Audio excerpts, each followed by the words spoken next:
students. So we will continue with the atomic structure of the elements after nitrogen. Till nitrogen we have discussed the elements, atoms, their atomic number, their atomic mass, the number of electrons, the number of protons, the number of neutrons, their valency. So till nitrogen we have done.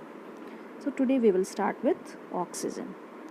So the symbol for oxygen is capital O. The atomic number of oxygen is 8 and the atomic mass of oxygen is 15.99. So we can take it as 16. Okay. So we can take it as 16. Clear? So its atomic number is 8. So what will be the number of electron? 8. What will be the number of proton? 8. What will be the number of neutron? That is 16 minus 8. That will be also 8. So it has 8 electrons, it has 8 protons and it has 8 neutrons. Now what will be the electronic configuration? Electronic configuration is the arrangement of electrons in the cells of an atom. So in the first cell, that is in the K cell, how many electrons will be there? 2. And in the second cell, that is in the L cell, how many electrons will be there? 8 minus 2 equals to 6. According to the octet rule, what should be the total number of electrons in the outermost cell? According to the octet rule, it should have 8 electrons. How many electrons does the oxygen has? That is 6. So it is having a deficiency of 2 electrons. Okay. So it will take how many electrons to fulfill its octet? That is 2. So what is its valency? That is 2. Okay. So whether it will give or take the electron? It will take the electron. So when it will take the electron, it will get a 2 minus charge. When oxygen will get 2 electrons from the other element's atom, it will get 2 minus charge over it. And when it is getting 2 minus charge over it, whether it will be a cation or anion, definitely it is anion. An atom bearing a negative charge over it due to the gain of the electron is known as anion. So it is metal or non-metal? Since it has accepted the electron, so that is why it is non-metal. Okay. What is its valency? 2. It is cation or anion? It will form anion when it will take 2 electrons from the atom of the other element. Okay. Which type of bond it will form? Since it is completely accept the 2 electrons from the other element, so it will form ionic bond or the electrovalent bond. Now moving to the next element, that is fluorine. So what is the atomic mass of fluorine? 19. And what is the atomic number of fluorine? That is 9. Okay. So the number of electron, it will have 9. The number of proton also 9. Okay. The number of neutron will be what? Atomic mass minus atomic number. That is 19 minus 9 equals to 10. Okay. Now what is the electronic configuration? In the first cell, that is in the K cell, it will have 2 electrons, and in the L cell it will have 7 electrons. 9 minus 2, how much is left? That is 7.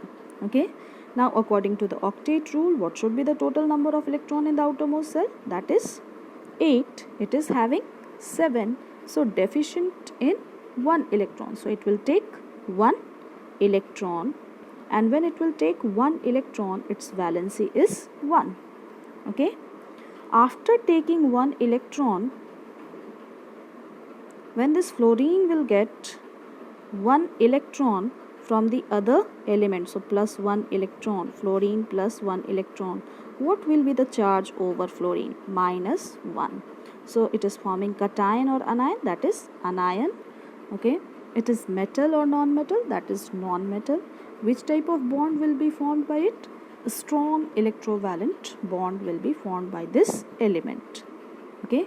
This is metal or non-metal? That is non-metal. Now to the next element we have to see, that is neon. Its atomic number is 10 and its atomic mass is 20. Okay. So when its atomic number is 10, the number of electron is 10, the number of proton is also 10, What is its number of neutron? That is 20 minus 10. So the number of neutron is also 10. Now what will be its electronic configuration? In the K cell, how many electrons? 2. And in the L cell, 8 electrons. So it is fulfilling the octet criteria. So when it is fulfilling the octet criteria, it will neither take any electron from the other element, it will neither give any electron to the other element. So in this way, it is highly inactive. So that is why these elements like helium, neon, argon, krypton, xenon, radon, all these elements are known as noble elements or the noble gases, because their octet is already fulfilled, so they neither accept nor donate any electron to the other element at the normal conditions. So such elements are not at all reactive. So these elements are also known as inactive elements or the noble elements. Okay.